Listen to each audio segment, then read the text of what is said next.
News और आपके साथ मैं हूं नम्रता। मौलाना तौकीर रजा फरार है। 9-2-11 हो चुके हैं। ये वो तौकीर रजा हैं जो मुसलमानों को भ्रमित करने का काम करते हैं, उनको सड़कों पर इकट्ठा करने का काम करते हैं और जनाब खुद बरेली दंगों के मास्टरमाइंड बताए जाते हैं। वही बरेली दंगा जो 2010 में हुआ था, आपको याद होगा। उसकी टीस आज भी बरेली वासियों में इस कदर है कि जब हाल ही में हल्द्वानी दंगे हुए और उसके एक दिन बाद बरेली में मौलाना तौकीर रजा ने मुसलमानों को इकट्ठा किया तो वहां के दुकानदारों ने तौकीर रजा के खिलाफ हल्ला बोल कर दिया। पंकज जी, आपने मैंने इस पे डिस्कशन भी किया था, कैसे वहां के दुकानदार कह रहे थे कि इस मौलाना को पकड़ो क्योंकि ये हमारी दुकानदारी बंद करवा के मानेगा, यहां पर कर्फ्यू लगाकर मानेगा, वही हालात कर देगा जैसे 2010 में किए थे। तो ये जो उबाल है बरेली के लोगों में, इसका असर अब दिखना शुरू हो गया है। आपको बताते चले, बरेली में जो दंगे हुए थे, मामला कोर्ट में था और कोर्ट ने तौकीर रजा को आरोपी बनाकर बरेली पुलिस से कहा है कि हमारे सामने आप उसे पेश कीजिए। अब जब पेश करने की बारी आई तो बरेली पुलिस लग गई अपने काम पर, लेकिन ये क्या, अपने गनर्स को गच्चा देकर मौलाना साहब हो गए 9-2-11। अब कहां हैं, किसकी सहमति से छुपे हुए हैं, कहां छुपे हुए हैं, किसी को नहीं पता। पंकज जी मेरे साथ जुड़े हुए हैं। पंकज जी, मौलाना तौकीर रजा कहां चले गए नहीं पता, लेकिन अब से 10-15 दिन पहले तक इंटरव्यू हम लाइन अप करने की कोशिश कर रहे थे तो संपर्क हो पा रहा था, लेकिन अब खबर यह है कि उनसे किसी भी तरह का संपर्क नहीं हो पा रहा। वो कहां है किसी को नहीं पता। पहले तो मुझे ये बताइए पूरा मामला क्या था, किस विवाद में वो फंसे हुए हैं, और दूसरी बात, इन जैसे मौलानाओं का पकड़ा जाना क्यों जरूरी है? मैं बताता हूं। देखिए, 2010 में बरेली में दंगे हुए थे और आरोप है, अभी हम आरोप ही कहेंगे जब तक कि कोर्ट में चल रहा है मामला। आरोप यह है कि ये दंगे भड़काने के सबसे बड़े मास्टरमाइंड थे ये मौलाना तौकीर रजा। उस वक्त भी इन्होंने लोगों को उकसाया था हिंसा के लिए और काफी नुकसान हुआ था बरेली को। बरेली में कर्फ्यू लगे थे, दुकानें कई दिनों तक बंद रखी थी और वो उसी का एक केस चल रहा था वहां के लोअर कोर्ट में। और उसी केस के सिलसिले में पहली बार नॉन बेलेबल वारंट एनबीडब्ल्यू जारी किया गया और कहा गया तौकीर रजा को कि 13 तारीख तक, यानी 13 मार्च 2014 तक आप कोर्ट के सामने पेश होइए। गैर जमानती वारंट था, तो ये पेश हुए नहीं भाई साहब, और ये रह गए फरार। फिर सुनवाई हुई इस मामले में, तो कल जब 13 मार्च खत्म हो गई डेडलाइन, तो फिर से कोर्ट ने कहा और एसएसपी को बुलाया कोर्ट के अंदर, बोला कि कहां है तौकीर रजा, क्यों नहीं पेश किया? हमने तो नॉन बेलेबल वारंट जारी किया था उनके खिलाफ। तो एसएसपी साहब ने कहा कि सर वो कहां है, मिल नहीं रहे हैं। बोले कि तौकीर रजा कोई चूहा नहीं है जो किसी बिल में छुप गया हो, खुद को वो बहुत बड़ा नेता बताता है, तो पता कीजिए कि वो कहां है और कहां फरार है। पकड़कर लाने की जिम्मेदारी आपकी है। और हां, 19 तारीख का डेडलाइन देता हूं। 19 तारीख को वो पाताल में हो, उसे आसमान निगल गया हो, समंदर में छुपा हुआ हो, ला के पकड़ के हमारे सामने पेश कीजिए। लेकिन कोर्ट ने तो कहा 19 तारीख का डेडलाइन दिया है वहां के जिला प्रशासन को कि पेश करना है पकड़कर, लेकिन उससे पहले ही ये भाई साहब कहां है किसी को नहीं पता। और आपने बिल्कुल सही कहा, जो गनर दी गए थे उस सबको गच्चा देके ये फरार हो गए हैं। मुझे याद आ रहा है इसी तौकीर रजा, ये तो कहता था कि मुसलमान अल्लाह के अलावा किसी से नहीं डरता, तो फरार क्यों है, क्यों फरार है भाई?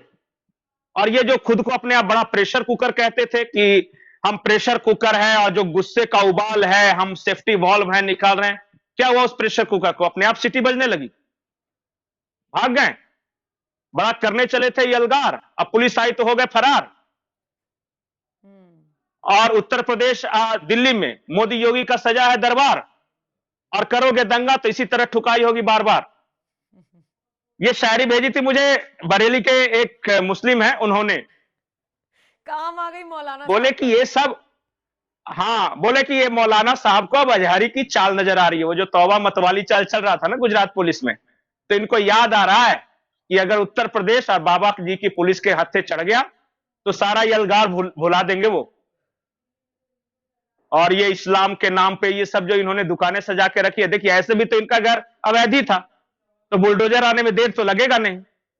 और वो ट्रिम कट दाढ़ी, बड़ी मर्सिडीज और बच्चों का विदेश में पढ़ाई, सब एक एक करके निकलेगा।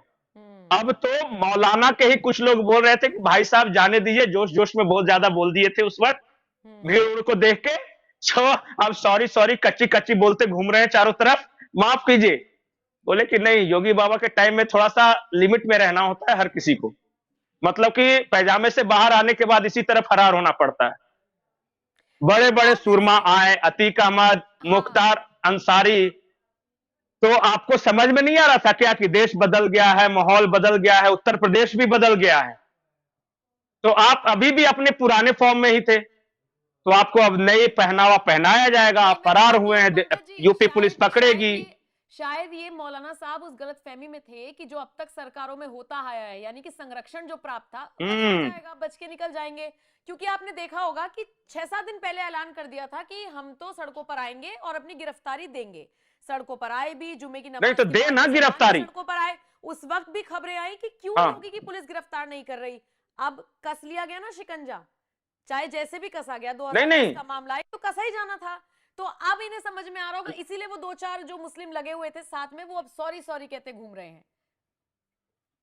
हाँ तो यही तो मैं बोल रहा हूँ, ये तो गिरफ्तारी देना चाहते थे ना, तो दे दे गिरफ्तारी, पुलिस तो अब दे ढूंढ दे, रही है, उनके अब घर दे जा दे। रही है। हाँ क्या हुआ, क्या हुआ? अल्लाह का बंदा किसी से नहीं डरता, सिवाय अल्लाह से डरता है। अल्लाह का बंदा यूपी पुलिस से भी डरता है, और जब बढ़िया से ठुकाई होती है ना तो बहुत तरह से डर निकलता है। ये सब जो नारेबाजी लगाते हैं ना थोथले, वो सबको अब समझ में आ रहा है। क्यों है? गिरफ्तारी देने निकले थे ना, दे दे। और मैंने उस दिन भी कहा था, ये मौलाना वलाना होते बहुत डरपोक हैं, ये जानबूझ के फ्राइडे चुनते हैं, जानते हैं कि मस्जिदों में भीड़ होगी, मुसलमान के नाम पे हम नारे लगा देंगे तो उस भीड़ जो है वो हमें बचाने आ जाएगी। बाद में इनको पता चला कि ला वो तो भीड़ ही हमें बचाने नहीं आई, ना कोई मेरे लिए जान देने के लिए तैयार है, ना कोई अपनी दुकानें बंद कर रहा है, और पढ़ने का खतरा अलग से मंडरा रहा है। बोले ऐसे नहीं चलेगा, लोकतंत्र खतरे में है भाई, ये ऐसे लोकतंत्र नहीं चलता है। वो दौर था स्वर्णिम युग, हम ठेका लिए करते थे वोट का, कि भाई साहब आप हमें इतने पैसे दे दो, हम इस इलाके का वोट आपको दिला देंगे। आजकल घर वाले नहीं सुनते हमारी। अब क्या फायदा इतनी गर्मी के दिन में शेरवानी पहनने की, इतनी ट्रिम दाढ़ी रखने की, आधा उजला आधा काला, इतना इसका मेंटेनेंस खर्च भी नहीं निकल पा रहा है, और ऊपर से पुलिस अलग ढूंढ रही है। तौबा तौबा, ऐसा नहीं चलेगा। अब अल्लाह ने बनाया था तो ये थोड़ी ना कहा था कि मौलाना को यूपी पुलिस ही पकड़ेगी। उन्होंने तो सिर्फ कहा था कि ये किसी से नहीं डरते, गिरफ्तारी देने के लिए तैयार थे। तो भाई साहब कहां हो, सही खोज बात। रही है बाबा जी की पुलिस, दे दो गिरफ्तारी। और ये क्या जब्त करके रखा है मुसलमान, अब पता नहीं क्या गुबार निकल रहा है, कहां है? प्रेशर कुकर की सीटी अपने आप बज रही है नम्रता, बिना नीचे हिट दिए हुए ही। बिल्कुल। अब देखिए वो जहां था, गिरफ्तारी के डर से भागे भागे अब घूम रहे उनकी हैं। भाषा कैसे बदल, नहीं पहले पहले भाषा कैसे थी कि हम दिखा देंगे मोदी और योगी को, यहां से शुरू किया। बाद में सबने कहा कि अरे ज्यादा बोल दियो, तो बोला कि नहीं हम तो प्रेशर निकाल रहे थे। बोला कि ये भी ज्यादा हो गया, तो बोला क्या कह दे, तो बोल दो सॉरी, तो बोला सॉरी, फिर भी कहेगी अब माफी नहीं है, बहुत ज्यादा बोल दिए थे, पकड़े तो जाओगे। तो बोले करना क्या चाहिए, तो बोले भागो, बचना है तो बोला भाग के कहां जाए, तो कोई सेकुलर स्टेट पकड़ो, अपने आज भी एजेंट कहीं कहीं हैं कोई कोई राज्य में। अब देखो तुम्हारे दिल्ली में कोई परिचय है तो वहां चले जाओ, कर्नाटका में अपने हैं, बंगाल में ममता बानो कह रही है कि जिहाद होगा तो वहां चले जाओ। अब वही सभी सुरक्षित जगह बची है। अब गलती से भी असम में, यूपी में, या मोदी जी के शासन में गुजरात में, मध्य प्रदेश में मत पकड़ा जाना। अब तो राजस्थान भी बदल गया, वहां भी सुटैया होती है।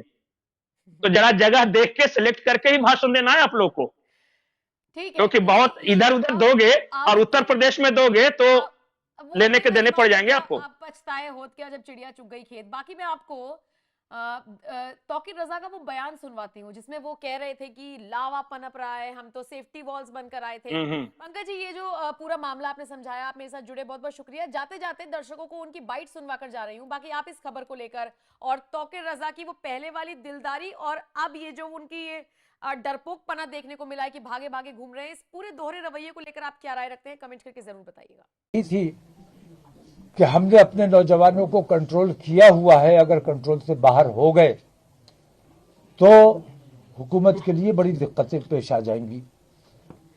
विश्व हिंदू परिषद और बजरंग दल जैसे संगठन हुकूमत की सरपरस्ती में जो बेईमानी कर रहे हैं, हिंदुस्तान की अदलिया हुकूमत के दबाव में जो बेईमानी कर रही है, मैं देख रहा हूं कि हुकूमत भी और अदालतें भी आज कानून के मुताबिक काम नहीं कर रही है, बल्कि अपनी आस्था के मुताबिक काम कर रही है और अपनी आस्था जबरदस्ती मुसलमानों पर थोपने की कोशिश की जा रही है। मैं ये कहना चाहता हूं कि अगर ये जुल्म ज्यादती इसी तरह जारी रहा विश्व हिंदू परिषद और बजरंग दल जैसे आतंकवादी संगठनों को कंट्रोल नहीं किया गया तो मुल्क के हालात खराब होने का अंदेशा है, जो हम किसी कीमत पर नहीं होने देना चाहते। आज अगर हमारे मुल्क में अमन है, शांति है, उसकी वजह सिर्फ ये है कि हमने आज तक उन गुंडों, उन बदमाशों, उन आतंकवादियों का जवाब नहीं दिया है। जिस दिन हमारा नौजवान जवाब देने पर मजबूर हो जाएगा, उस दिन मुल्क के हालात खराब हो जाएंगे। इसीलिए मैंने, जैसे आपने देखा होगा कि गीजर में सेफ्टी वाल्व लगा होता है, लावा अंदर अंदर बहुत पनप रहा है, बहुत बड़ा ब्लास्ट हो सकता है। मैंने ये छोटा सा काम करके लोगों के जज्बात को कंट्रोल करने की कोशिश की है और सेफ्टी वाल्व का काम किया है। मैंने उस प्रेशर को दूसरे रास्ते से निकाला है ताकि वो जो हमारे शहर का अमन खराब ना हो। हुकूमत को हमारा इसमें साथ देना चाहिए। अगर हुकूमत दंगा और फसाद चाहती है तो हम तैयार हैं, न पुलिस की लाठी से डरते हैं, न गोली से डरते हैं, लेकिन हम अपने शहर के अमन से और अपने देश के अमन को बनाए रखना चाहते हैं, इसलिए हमने जवाब नहीं दिया है।